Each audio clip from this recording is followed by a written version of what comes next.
हमारे जो अगले वक्ता हैं, she needs no introduction, professor Madhu Purnima Kishwar ji. ये मनुष्य की संपादक हैं। मैं स्वयं मधु जी को पिछले लगभग 12-13 सालों से इंस्पिरेशनल तरीके से सुन रहा हूँ, और मधु जी को वेलकम करने के लिए मैं बुलाना चाहूँगा ज़ायरोपैथी के जो हमारे स्पॉन्सर हैं, कमांडर नरेश जी को और प्रीत सिरोही जी को। प्रीत सिरोही जी ने देश भर में कोर्ट के माध्यम से जो अवैध मज़ारें चल रही हैं, तो उन अवैध मज़ारों को कोर्ट के माध्यम से लीगली हटाने का बहुत बड़ा काम किया है। तो मधु जी को वेलकम करने के लिए उनको बुलाना चाहेंगे।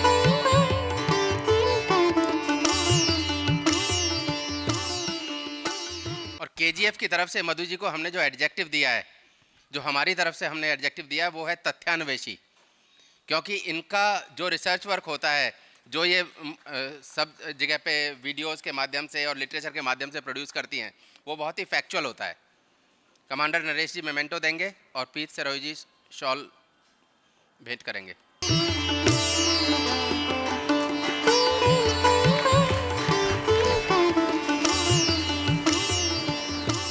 स्वागत है मधु जी। आप सबको नमस्कार। ये जो रितु ने अभी प्रेजेंटेशन दी, ये जब हम किसी से बोलते हैं ये सब बातें, तो सबसे पहले ये सवाल पूछते हैं हिंदुत्ववादी ही, हमारे खेमे के ही लोग, कि ऐसा कैसे हो सकता है, ऐसा क्यों करेंगे। वो हमारी वोट लेके आए हैं, वो मंदिर जाते हैं, उन्होंने राम मंदिर बनवाया, उन्होंने ये किया, फलान ढिमका। किसी को समझ ही नहीं आता। ये किसी से भी समझ के बाहर की बात है कि जो व्यक्ति हिंदुओं की वोट से भारी बहुमत से जीता हो, वो ये सब हरकतें कैसे कर सकता है जो रितु बयान कर रही थी। ये किसी को समझ नहीं आता है। सभी इनफैक्ट मैं देखती हूँ कि भाजपा के और आरएसएस के लोग भी सकते में हैं, वो भी पजल्ड हैं कि हो क्या रहा है, हम क्या मुंह दिखाएं, हमने क्या सोचा था, हमने क्या प्रचार किया था, और हमारी पार्टी या हमारे नेता क्या क्या मास्टर स्ट्रोक एक के बाद एक चलाए जा रहे हैं। तो इसके पीछे मुझे भी समझने में बहुत देर लगी। मैं तो आई मस्ट से गिल्टी हूँ। मैंने जो एक बहुत बड़ा पाप किसी ज़माने में किया, मोदी मीडिया एंड मुस्लिम्स नाम से जो किताब छापी, उस वक्त मोदी जी के बचाव में मैं खड़ी हुई, जब इनकी पार्टी का भी कोई व्यक्ति नहीं खड़े होने को तैयार था, कोई इस किताब को पब्लिश करने को तैयार नहीं था। He was a hated figure. आज एक नई किस्म की उनके प्रति द्वेष भाव या नफरत भाव पैदा हो रही है, पर उस वक़्त तो he was a Pariya, untouchable. और वो जो मेरी किताब है, बहुत से लोग मुझे भी यही पूछते हैं कि तुमने तो उस वक्त अपना सारा एकेडमिक करियर दाव पे लगा के वो किताब लिखी, अब क्या एकाएक क्या कोई मोदी तो नहीं बदल गया, तुम बदली हो क्या? यस, आई थिंक मैं बदली हूँ।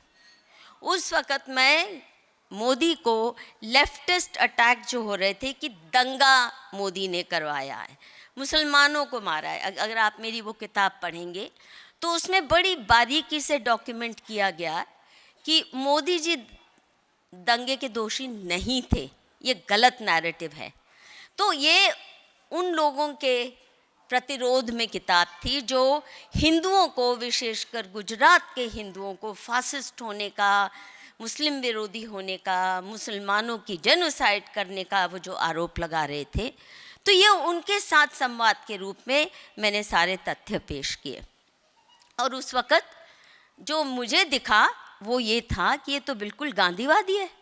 और मुझे कहना पड़ेगा, मानना पड़ेगा कि उस वक़्त मैं भी गांधी के चश्मे से बहुत कुछ देखती थी।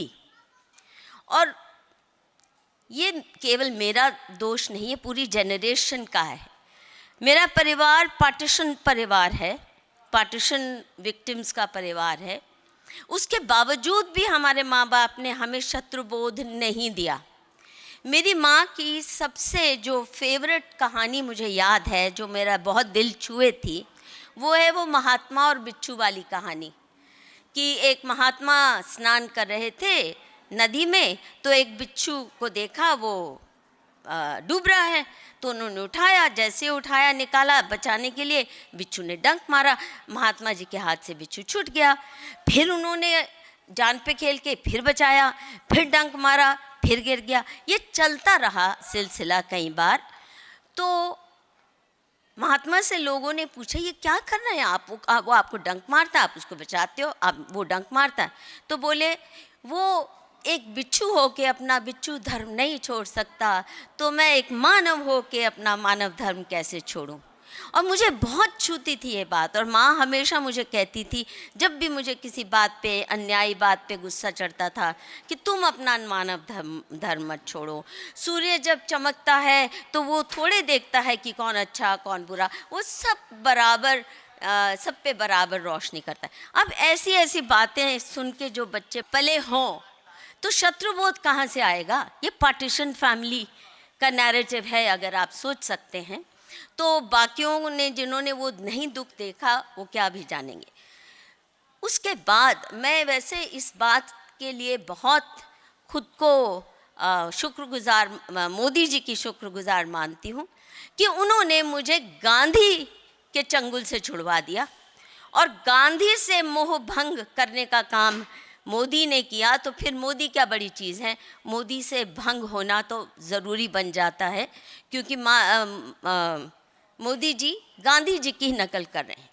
तो एक जो सवाल से मैंने शुरू किया था कि सब कहते हैं ऐसा कैसे कर सकते हैं मोदी जी, और मेरा जो टॉपिक है जो मुझे दिया गया संदीप भाई द्वारा, वो था गांधी 1 वर्सेस गांधी 2, यानी गांधी MK गांधी वर्सेस नरेंद्र दामोदर दास मोदी।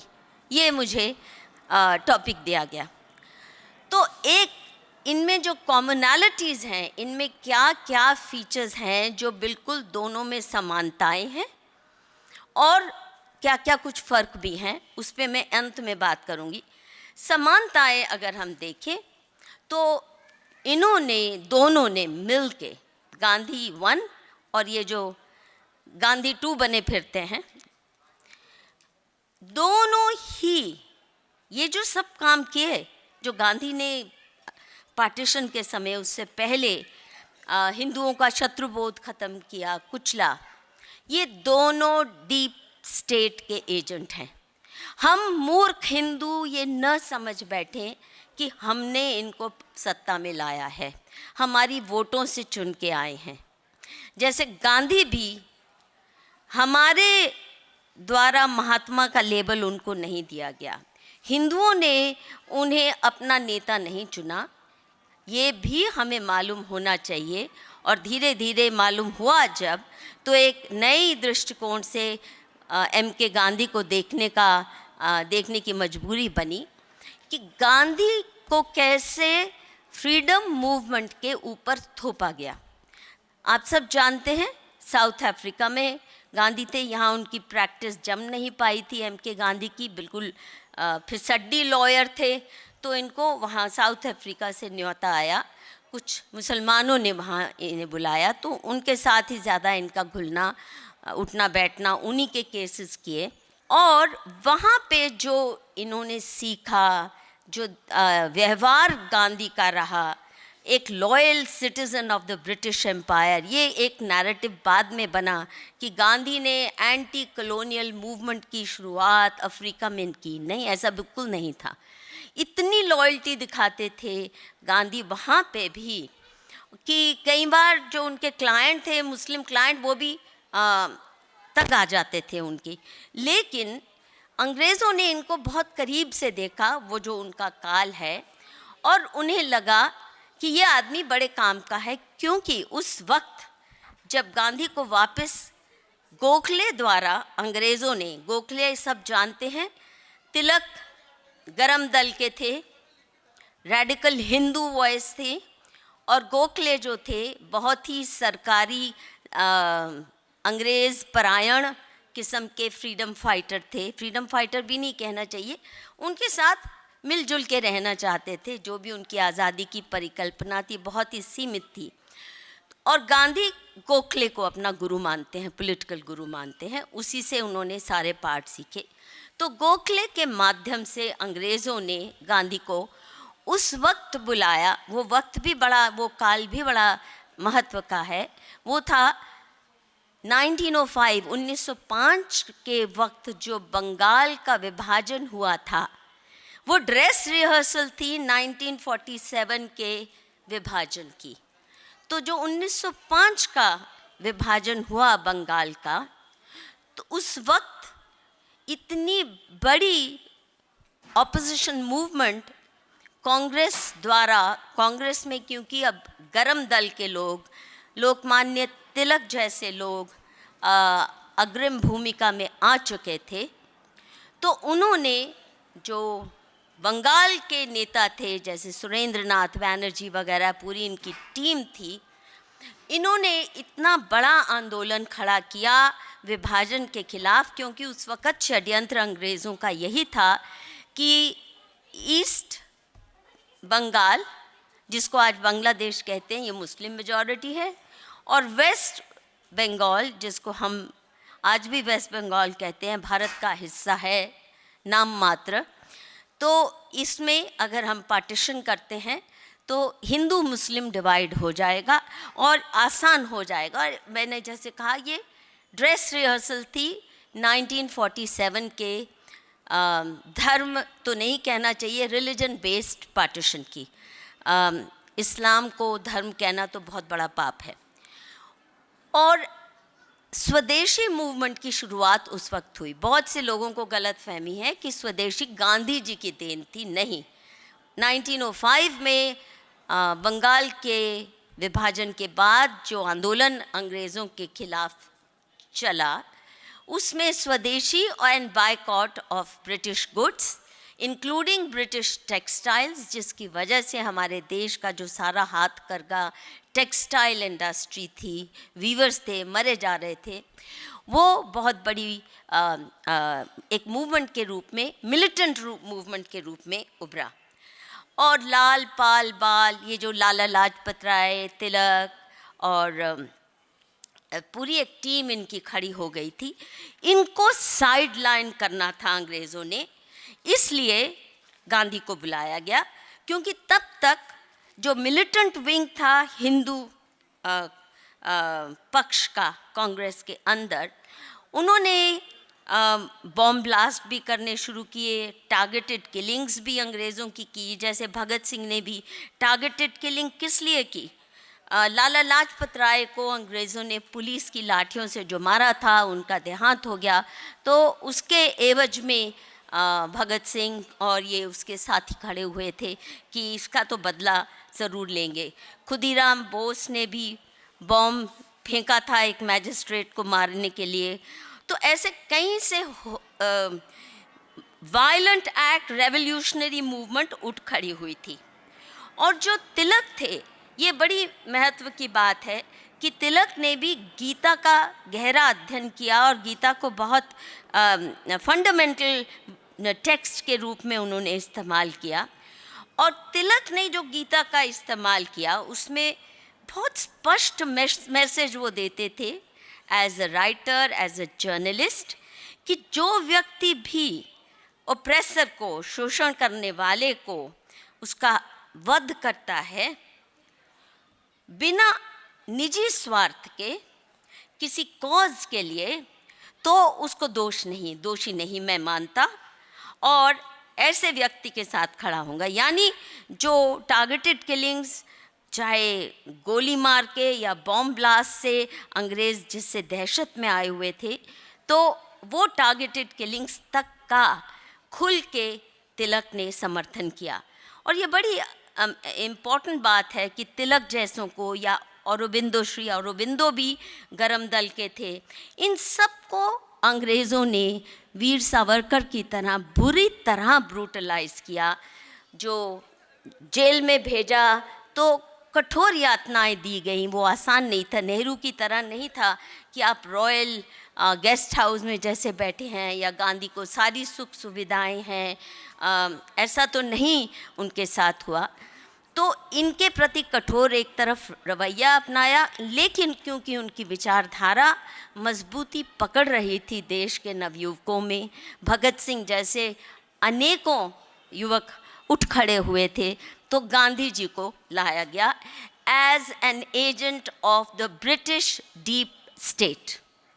ये उनके एजेंट बन के आए थे, क्योंकि उन्होंने बड़े करीबी से गांधी के साउथ अफ्रीका के हरकतों को देखा था। उन्हें लगा कि हमारा ये असली काम ये कर सकता है। और इसके साथ साथ किस तरह अंग्रेज़ों ने उन्हें कांग्रेस की लीडरशिप सौंपी। एक तो सारा मीडिया लगा दिया अंग्रेज़ों ने उस वक्त, गांधी की छींक भी आई तो बड़ी न्यूज़ बननी है। और इन्होंने जिस तरह गांधी को उठाया और मदद की, कैसे कांग्रेस इंडियन नेशनल कांग्रेस जो एक मिलिटेंट मूवमेंट की तरफ जा रही थी, और तिलक का जैसे आप जानते ही हैं बहुत फेमस उनका एक लाइन का स्लोगन था, freedom is my birth right and I will take it. मेरा जन्म सिद्ध अधिकार है स्वतंत्रता और मैं लेके रहूँगा। उसमें कोई डोमिनियन स्टेटस की बात नहीं, उसमें कोई समझौते की बात नहीं।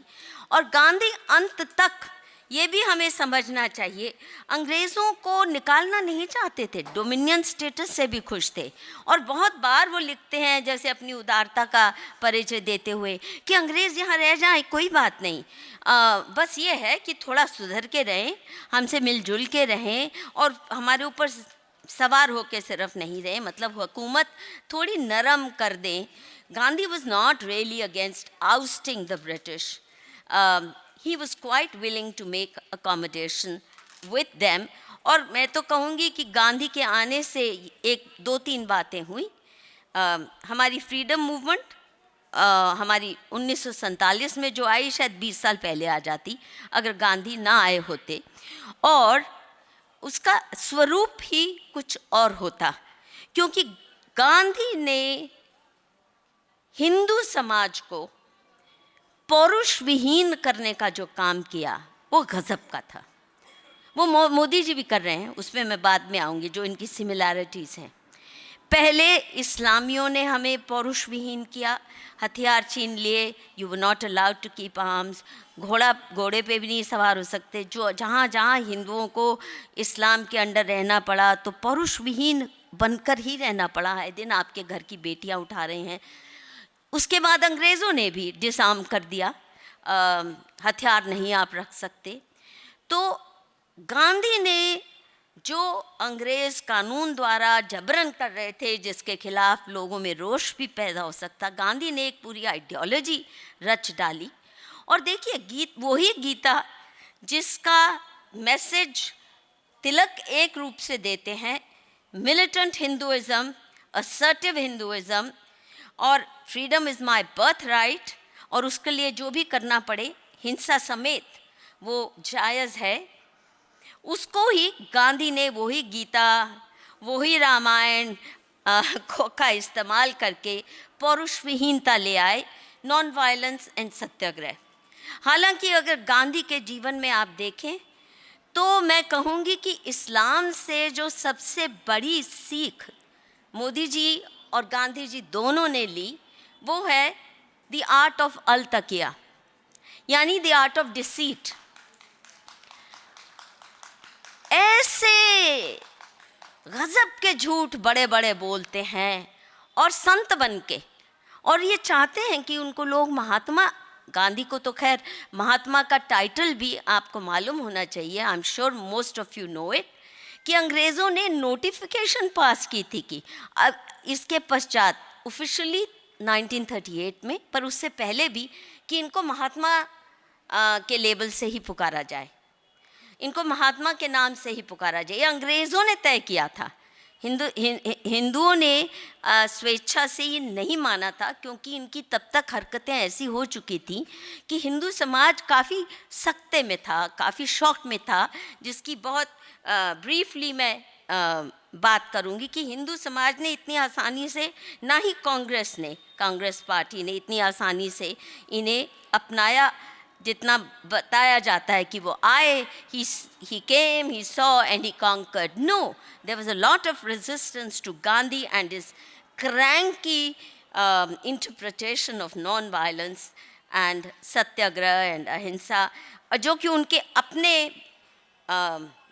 अपने कॉन्डक्ट में, अपने आचार में कहीं नहीं दिखती है कि सही में उन्होंने सत्यता से काम लिया हो। उन्होंने बताया कि मैं अंग्रेज़ों का पपेट बन के आया हूँ, और अंग्रेज़ों का पपेट बन के आया हूँ ताकि मिलिटेंट हिंदू सेंटिमेंट जो है, ऑर्गेनाइज्ड एक्सप्रेशन जो हो रहा है, जो कांग्रेस अंग्रेज़ों ने सेफ्टी वॉल्व के रूप में किया था, अब वो एक मिलिटेंट मूवमेंट बन रही थी, उसको क्रश करने आया हूँ। और जितने भी नामी ग्रामी बड़े हिंदू नेता थे, उनको किस तरह उनका सफाया गांधी ने कांग्रेस से किया।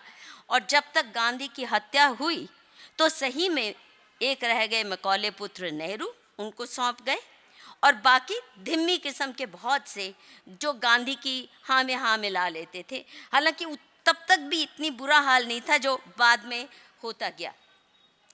तो गांधी जी का जो रोल था to destroy Hindu leaders, credible leaders who were strongly in favor of not just freedom from British rule, but also wanted it on terms that are favorable to Hindus, ताकि जो हमारी क्रश्ड सिविलाइजेशन है, एक civilisational resurgence हो। और ये it's not a coincidence that Tilak ने जिस तरह गणेशोत्सव किया, जिस तरह धर्म को बीच में लाया गया as a tool of mobilization, not religion but धर्म को, धार्मिक मान्यताओं को लाया गया इन द फ्रीडम मूवमेंट। और गांधी जी ने कैसे उनको साइडलाइन एक के बाद एक किया। सबसे पहले तो गांधी जी की जो सबसे एक बड़ी गजब की ऑब्सेशन थी, वो मोदी जी की भी है।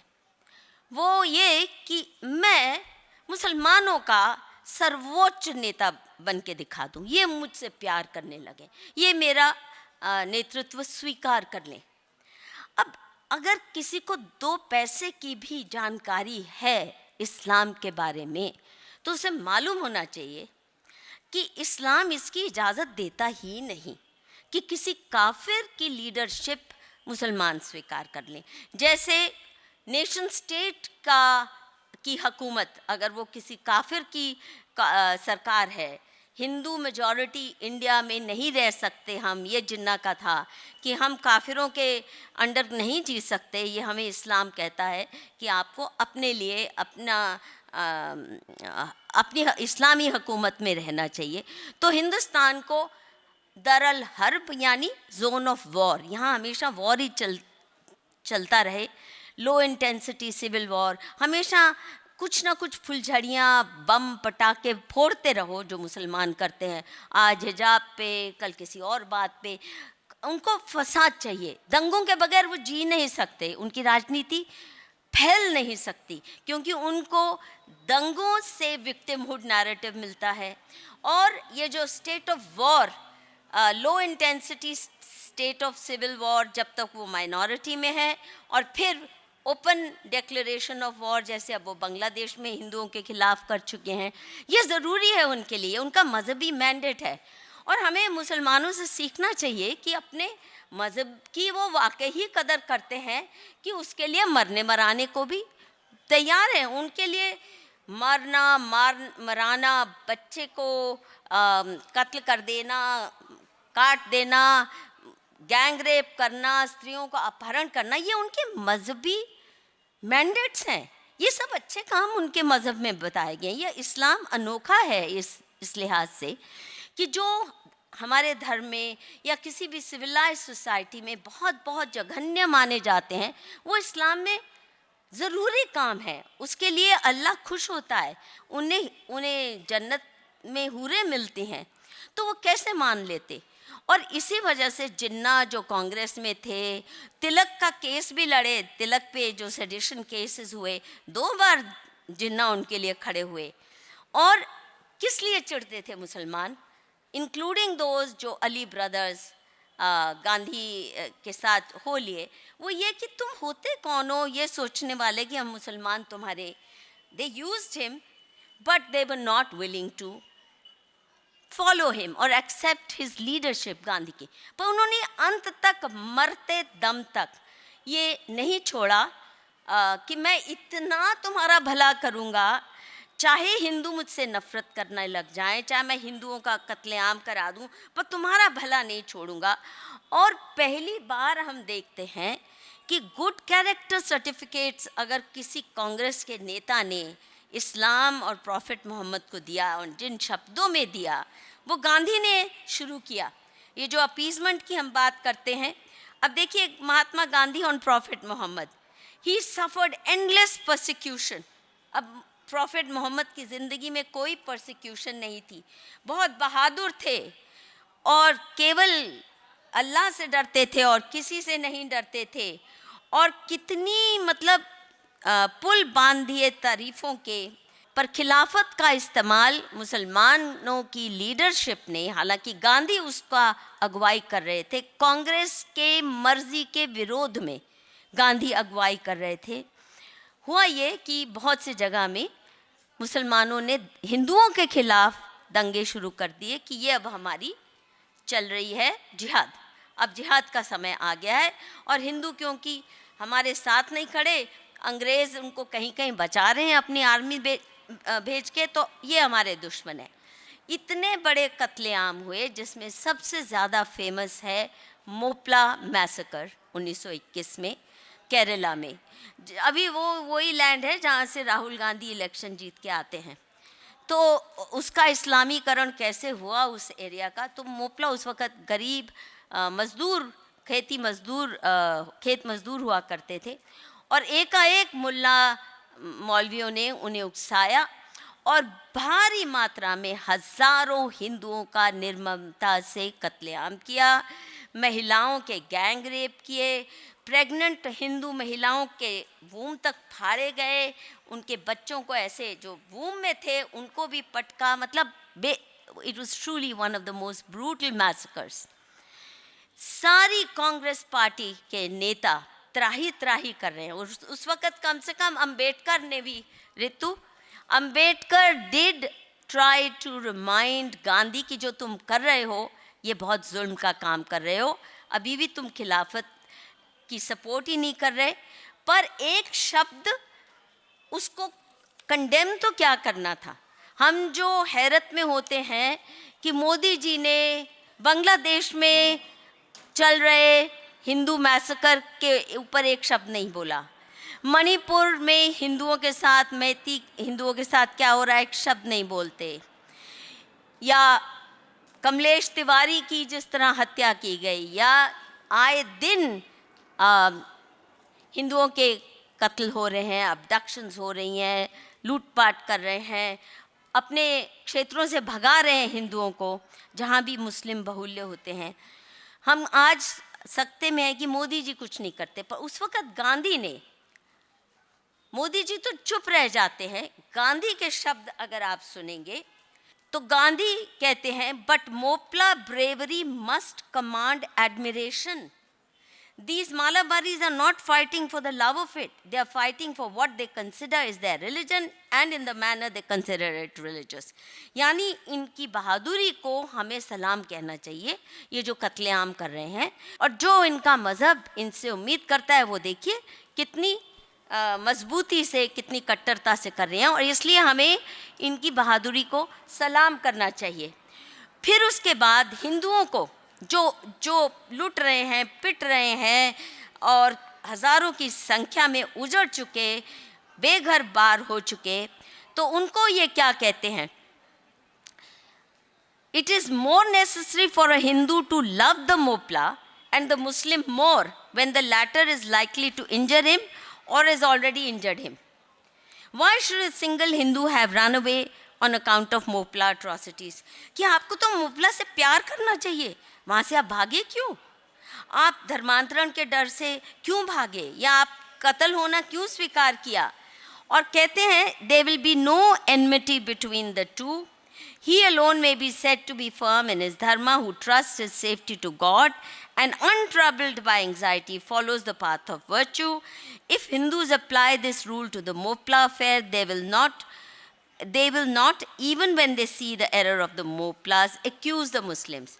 अगर प्यार से देखें जो उनको मारने आ रहे हैं, कत्ल करने आ रहे हैं मोपला, उनको इस दृष्टि से देखें कि हमारा धर्म तो कहता है प्यार करो, मारना है मारो, और हम राम नाम लेके मरने को तैयार हो जाए। ये गांधी कह रहे हैं, लिखित में कह रहे हैं।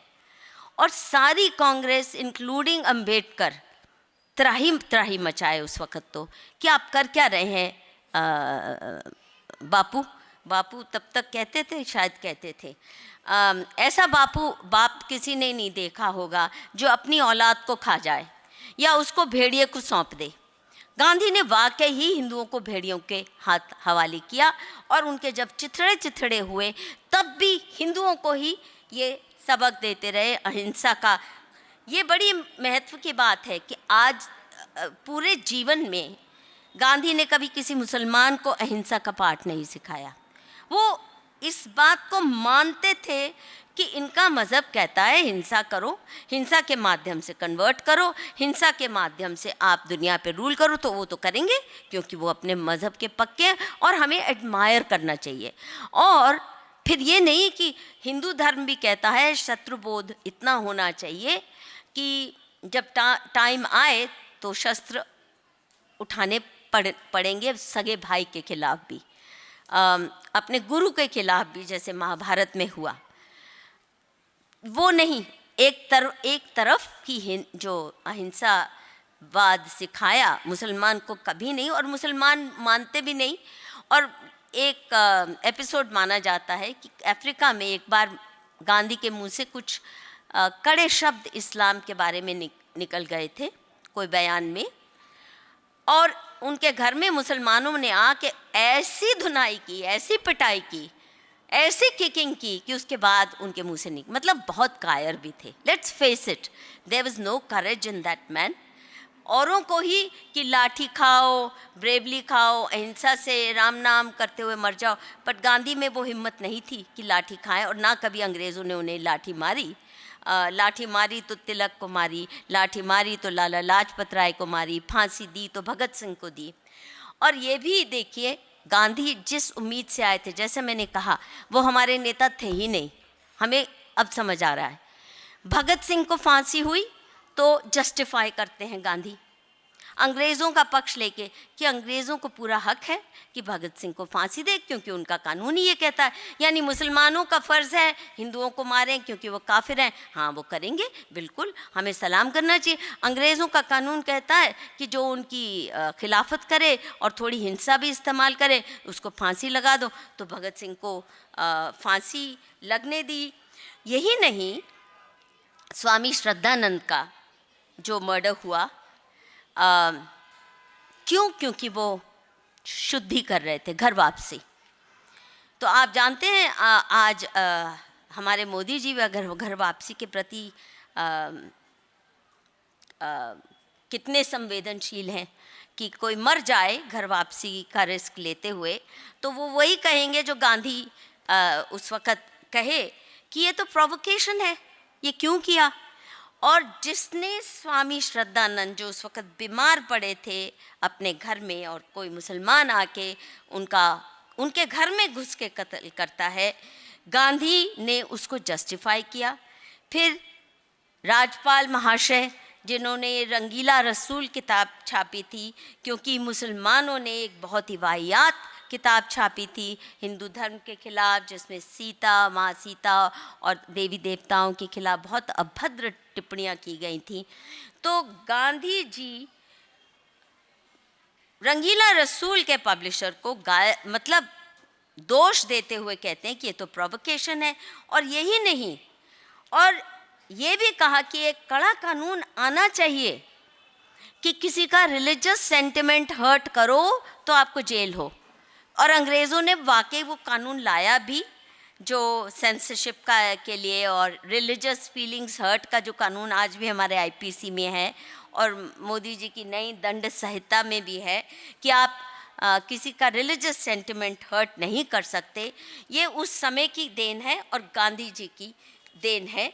तो अपीजमेंट के जो अभद्र से मतलब नफरत पैदा करने वाले उदाहरण जो गांधी जी ने दिए हैं, उसमें स्पष्ट था कि हिंदुओं की जीवन का कोई मूल्य नहीं है, लाखों कत्लेआम हो जाएं, बस एक उनकी जो दिली इच्छा थी, ये जो दिली इच्छा थी, मुसलमान मुझे अपना बना ले, मुसलमान मेरा नेतृत्व स्वीकार कर ले। मुझे जो मोदी जी भी सबका साथ, सबका विकास, सबका विश्वास करते करते लुटा रहे हैं देश की सारी धन दौलत भी और सिक्योरिटी भी, सुरक्षा भी, और हमें फिर दोबारा गांधी की तरह भेड़ियों के हवाले कर रहे हैं।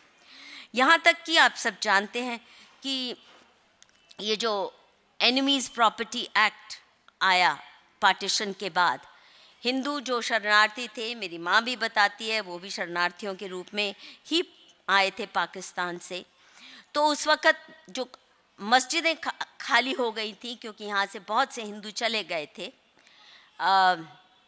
बहुत से मुसलमान पाकिस्तान चले गए थे, तो वो खाली मस्जिदों में हिंदुओं ने आके शरण ले ली।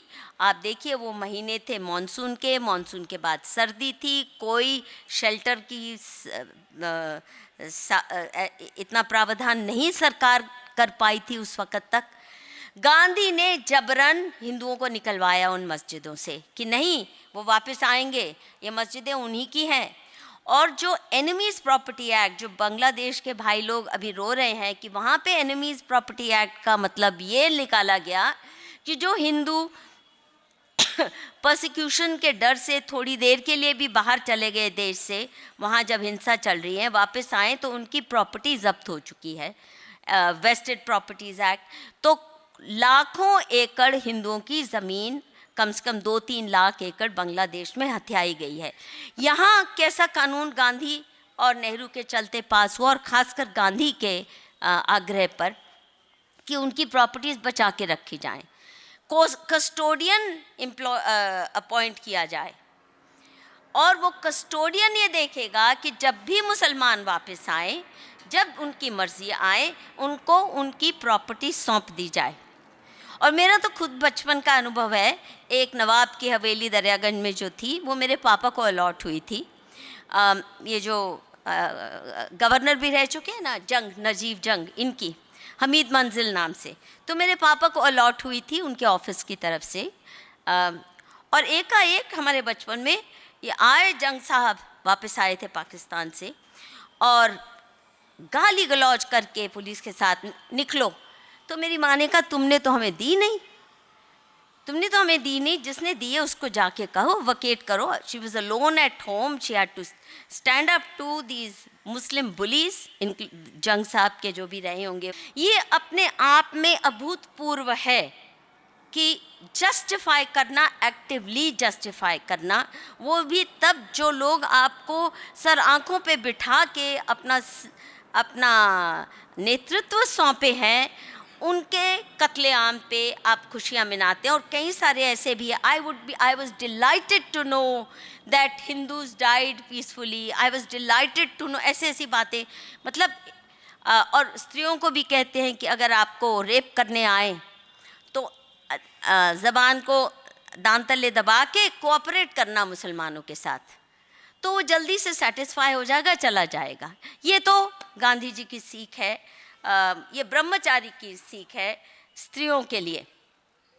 और ये हर वक्त, चाहे पार्टीशन वायलेंस है, मोपला वायलेंस है, कोई भी वायलेंस है, Hindus should not harbour anger in their hearts against Muslims, even if the latter want to destroy them. Even if the Muslims want to kill us, all we should do is to face death bravely. If they establish their rule after killing Hindus, we would be ushering in a new world by sacrificing our lives. और ये new world क्या होगा? अगर हम सब हिंदुओं को मार के इस्लामिक रूल ही आएगा ना, तो अफ़गानिस्तान बनेगा, एक और पाकिस्तान बनेगा। और ये जो हिंदुओं को पैसिफिज्म के लिए अल्लाह ईश्वर तेरो नाम, हमें तो हमारे भजनों में भी गांधी जी ने विकृति डाल दी। अल्लाह ईश्वर तेरो नाम नहीं था उस रघुपति राजा राघव राम में ये गांधी जी की विकृति डाली, पर किसी मुसलमान के मुंह से ये नहीं कहलवा पाए एक बार भी कि अल्लाह और ईश्वर एक ही हैं और इसलिए हमें आपस में नहीं झगड़ना चाहिए।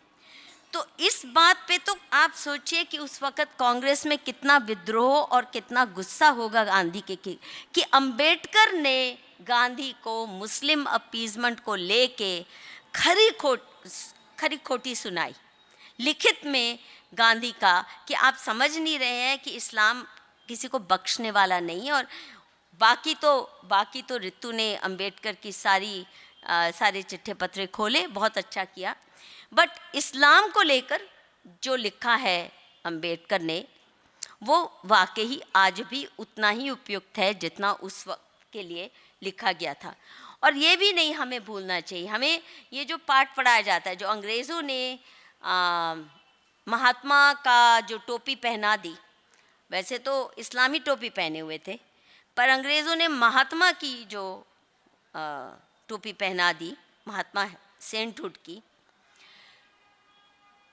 उसमें हमें ये नहीं बताया गया। कई बार अगर आप गांधी के कलेक्टेड वर्क्स पढ़ें तो मेरे पास टाइम नहीं था, मैं ज़रा बीमार थी, नहीं तो मैं भी प्रेजेंटेशन लाती, कोट्स दिखा देती आपको।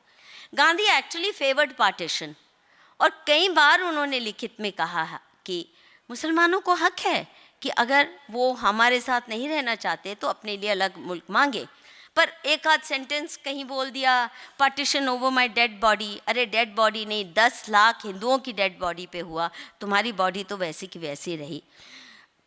काश, और उस वक़्त भी बहुत लोगों ने कहा था, और बाद में कांग्रेस में ये बहुत था विचार कि काश गांधी जी को ठिकाने लगा दिया होता मोपला मैसेकर के वक़्त, जब ऊल जुलूल बक रहे थे, तो उस वक़्त कम से कम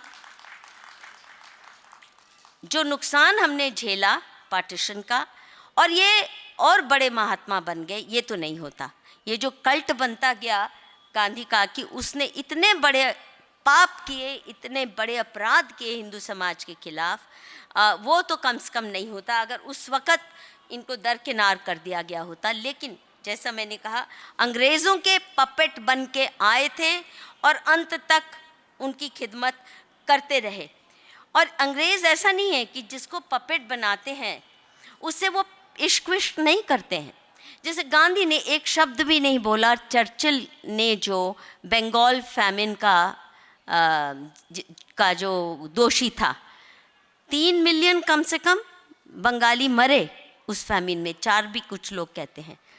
3 million starve to death during Bengal famine, because ये वॉर एफर्ट के लिए सारा अनाज जबरन बाहर लेके जा रहे थे। गांधी ने एक शब्द नहीं बोला चर्चिल के खिलाफ, और चर्चिल ऐसी कटु बातें करता था इसके खिलाफ। He really had contempt for him. तो जो ये सोचना कि दिल जीत लेंगे धिम्मी बन के, ऐसा हुआ नहीं।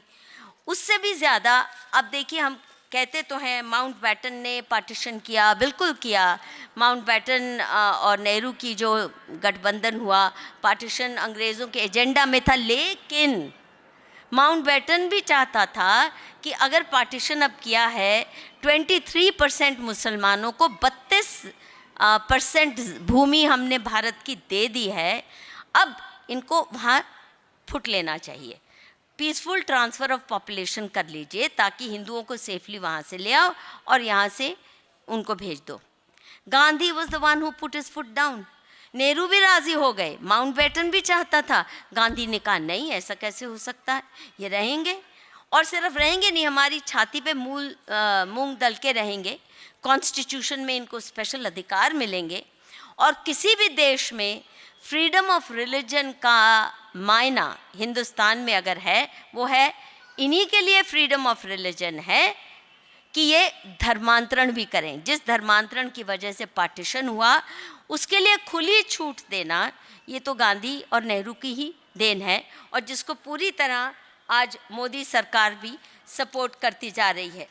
तो पार्टीशन का support peaceful transfer of population नहीं होने देना। मेवात के तो सारे मुसलमान भाग गए थे, गांधी ने मिन्नतें कर कर के वापस बुलाया, आओ आओ, और आए। और आप देखते हैं आज मेवात कितना गढ़, एक पाकिस्तान गढ़ बना पड़ा है, मिनी पाकिस्तान गढ़ बना पड़ा है। वहाँ से ड्राइव करने में भी हिंदू डरते हैं कि कोई और ही रास्ता ले लो हरियाणा जाने के लिए, यह हालत बना दी गई है। तो हिंदू लीडर्स का खात्मा, मिलिटेंट लीडर्स का खात्मा, हिंदू मान्यताओं का, जो मान्यता आ रही थी तिलक इत्यादि औरों के माध्यम से। और आपको ये भी मालूम होना चाहिए कि गांधी ने ही शायद वीटो किया था वंदे मातरम नेशनल एंथम नहीं बने, क्योंकि मुसलमानों ने ऑब्जेक्ट किया था। तो वंदे मातरम वैसे पसंद था किसी ज़माने में, पर मुसलमानों ने ऑब्जेक्ट किया तो उन्होंने उसको नेशनल एंथम नहीं बनने दिया। तो अहिंसा और सत्याग्रह, ये पुरुषों का, हिंदू पुरुषों का पौरुष ख़त्म करने के लिए और मुसलमानों को ये मैसेज देने के लिए कि हम तैयार हैं, आप रेप करना चाहते हो हम तैयार हैं, आप कत्लेआम करना चाहते हो हम तैयार हैं, हंसते हुए मरेंगे। खुद तो नहीं मरे, पर बहुतों को, लाखों को बेघर किया, लाखों को, और हिंदू रिसर्जेंस को क्रश करने का काम जो किया,